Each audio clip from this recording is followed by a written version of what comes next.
Hello everyone, what is up? It is me, AlbyMTG. For today's video, we'll be looking at the first two big standard tournaments now that Guilds of Ravnica has come out. We have a little bit more results aside from just the 5-0 deck list that we've been seeing on Magic the Gathering Online. Those I cover in my other series, the top 8 undefeated decks, which you guys seem to really enjoy that series. But for today, we'll be looking at the first two bigger tournaments. So those are the standard Pro Tour qualifier that took place on Magic the Gathering Online, as well as the Star City Games Standard Classic in Columbus. What's important to note about Star City Games is if you're not familiar with how they do their tournaments, there's a standard classic, a modern classic, sometimes a legacy classic, and then there's also the Open. The Open is the bigger event that happens, and then the classics are basically for they're just like one-day events that take place after rounds, generally around like maybe 8 rounds or so that take place on day 2, maybe closer to 7 rounds. So they're about the same size as these Pro Tour qualifiers as well. The reason we're not covering the Open deck list is because the Open was a team event, so there was one player on Legacy, one player on Modern, and one player on Standard. So because of that, sometimes, maybe your Standard player would have a bad record, but if your Modern player and your Legacy player were both doing really well, then they could help carry the Standard player to higher results than what, they would normally have gotten at the event. So with that being said, we're only going to focus on these events that were 100% standard, and also I'm going to try. I took a look at my videos for like the past month or 2 months or so, and I've uploaded like one video in the last like 30 days that was under 10 minutes. So I really need to get better at at like being more precise with my points, trying to make shorter, smaller videos that are easier for you guys to watch. So we're gonna shoot for around 10 to 12 minutes in my videos now. I have the stopwatch here, so I'm actually keeping track of it as well. But yeah, I'm gonna try and like not make a 20-minute video this time, and we'll see how it goes. So we're gonna start off with the standard Pro Tour qualifier that took place on Magic Online. This list was won by a Jeskai controller, as you can see here, 9-0, very good record. And you can see the Jeskai control player. This list is significantly different compared to the Jeskai control list we've covered on the channel earlier. The one that we covered earlier had a ton of removal spells, like Shock and those sort of just like creature removal kind of things. Had a lot of 1s and 2-ofs instead of all of these 3 and 4-ofs. So this person really just found the cards that they liked, put them into a deck, and just like jammed a bunch of 3 and 4-ofs, which again is not something we normally see with control decks. Something else we don't normally see in just standard in general is Azor's Gateway, which was a full 4-of in this deck list, which I think is super cool. I think Azor's Gateway is a super cool card, and so I like the fact that seeing a little bit of play here in this list that did so well. What works out really nicely, if we go ahead and click on Azor's Gateway, you can see the flip side is tap to add X mana of any one color to your mana pool, where X is your life total, and then when it flips, you also gain 5 life too. So you're really hoping to be able to tap it for at least 5. So if we go back and look at this Jeskai control list, the big win condition here, outside of just like the Teferi lock, is Expansion Explosion, which is an X spell. So you have Azor's Gateway to be able to just pump a ton of mana into this X cost for Expansion Explosion and then just win the game like that. Also works for Syncopate being an X spell, and out of the sideboard, there's also a Banefire that can do the same thing for the Control Mirror, which is just super good. So I really like this Jeskai control list here. Aside from that, everything else was just kind of how you would expect it to be. There was a few mid-range decks that did really well, and then the aggro decks did well, but not quite as well as we would have expected, mainly because of the amount of mid-range and control decks that were kind of prepared for the aggro decks. You can see here the 8-1 and 9-0 list are all control or mid-range list. Abzan mid-range, Boros mid-range, and Golgari mid-range. Boros mid-range is probably the closest we have here to a to a deck that's more aggro focused. It isn't running like any of the 1-drops here, like Shock or Fanatical Firebrand, to be a really aggressive red deck, but it is running just like some good top end cards, Lathliss Dragon Queen and Demanding Dragon. There's actually a little bit of controversy around this player specifically because Demanding Dragon was actually bugged on Magic the Gathering Online. So when you cast Demanding Dragon on Magic Online right now, it forces them to sack a creature if they have a creature. They don't get the option to pay the life if there's a creature out.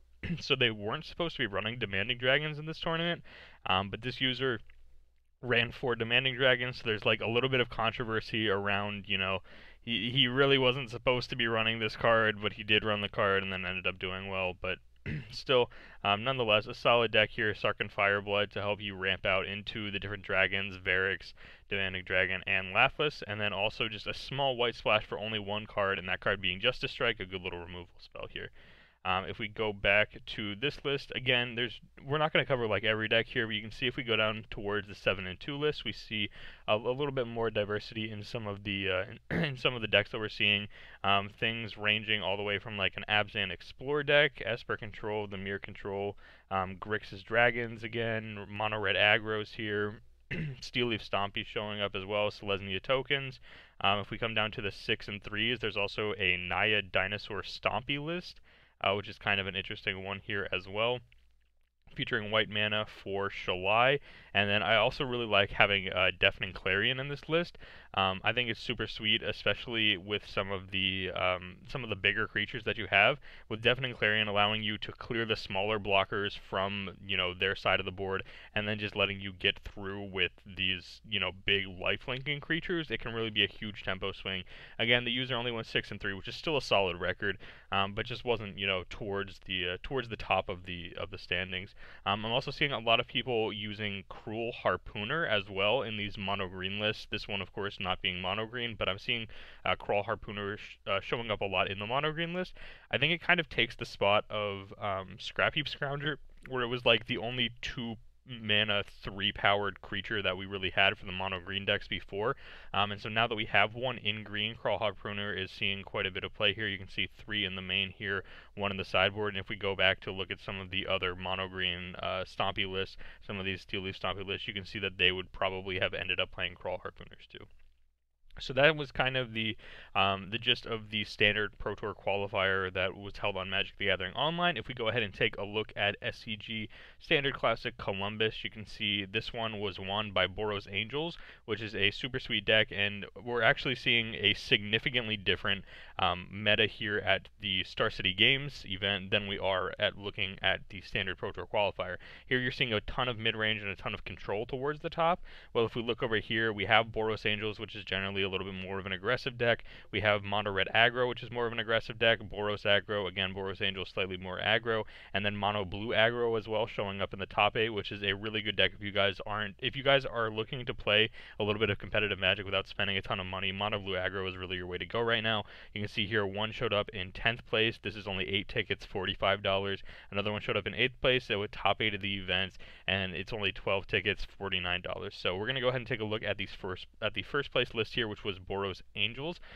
This one, again, not quite as aggressive as would have been expected, but just the fantastic synergy that is Lyra Dawnbringer, giving +1/+1 and lifelink to your other angels. And then you do have Adanto Vanguard as a nice aggressive 1-drop, or as an aggressive 2-drop, I'm sorry, and then Knight of Grace as an aggressive 2-drop, and then everything else is just angels. Resplendent Angel, you can go ahead and start, making some additional angels, which would then have lifelink again and +1/+1 because of Lyra. Aurelia is just a fantastic card as well, giving some of your other creatures, most of them are going to be white, and so because of that, you'll be giving vigilance to the creature most of the time. So if you, take Shalai here, want to give her vigilance too, it works out perfectly fine. You don't have the ability to activate Shalai, but you don't really care too much when you're wiping away these small flyers with Deafening Clarion. Again, you're seeing Deafening Clarion show up. This card is super legit. It's doing quite well right now in Standard. And so I wouldn't be surprised if Deafening Clarion just ends up being one of the breakout cards at some point. If it's not already the breakout card, then in a couple of weeks, we're going to see, maybe even next week, a bunch of Deafening Clarion decks just kind of take over, because that's really what we're seeing here from the data so far, is that Deafening Clarion is just showing up and doing quite well. So this is a sweet little Angels list here. More red cards on the sideboard. It's mainly white cards, but the red really does bring a lot. Lightning Strikes for a little bit of additional reach, Aurelia, Banefires from the sideboard for the control matchups, and then an additional copy of Deafening Clarion as well. If we come down here and look at some of the other lists, I guess we can go ahead and click on the Mono Blue Aggro list here that top-aided, just so you guys can kind of get a little bit of a heads up for what this list looked like if you guys are interested in it. The only expensive card being Siren Stormtamer, which is like a $5 uncommon right now. Tempest Djinn, again, just a fantastic card as well. So aside from that, everything else was pretty self-explanatory. We're basically just looking at kind of the opposite of what we saw from the standard Pro Tour qualifier, which is why I really wanted to bring this up, is because the standard Pro Tour qualifier was a lot of mid-range and control, while here we saw a lot more mid-range and aggro, with only two control decks making the top 16, or actually it looks like 4 made the top 16, but if we look at the top 12, then it was only 2 control decks that ended up making it. So we're seeing a lot of, we're seeing a very diverse meta right now. It's really cool to see. And then over here on the side, we can see some of the top cards. A lot of the red cards and white cards, because those did well in the event. And then if we take a look over here, this one was more of just, you can see a little bit of everything in here. Duress, Jade Light Ranger, Lava Coil, Lyra. So there's a little bit of everything in the Pro Tour qualifier. And then in the Star City Games event, it was much more red and white decks that were really shining. So thank you guys so much for watching today's video. Hopefully you guys did find it to be informative. If you guys did, be sure to leave a like on the video. Again, I tried to make it a little bit shorter than I normally would, so hopefully you guys will give me some sort of feedback in the comments, whether you guys like it where I'm trying to at least, try to make the video shorter, or if you just like me talking for 20 minutes about Magic. Go ahead and let me know down below in the comments section. Love hearing feedback from you guys. Can't wait to hear your opinions on some of these decks that did well at the Pro Tour qualifier and at Star City Games Columbus. Appreciate you guys so much. Leave a like on the video if you enjoyed. Subscribe to the channel if you guys are new, and I'll see you guys here next time for another Magic the Gathering video.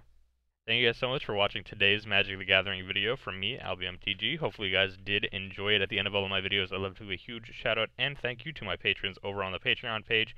Jayathy Swarn, Jeremy, Jason, Badwolf MTG, and Daniel are supporting me over on the Patreon page.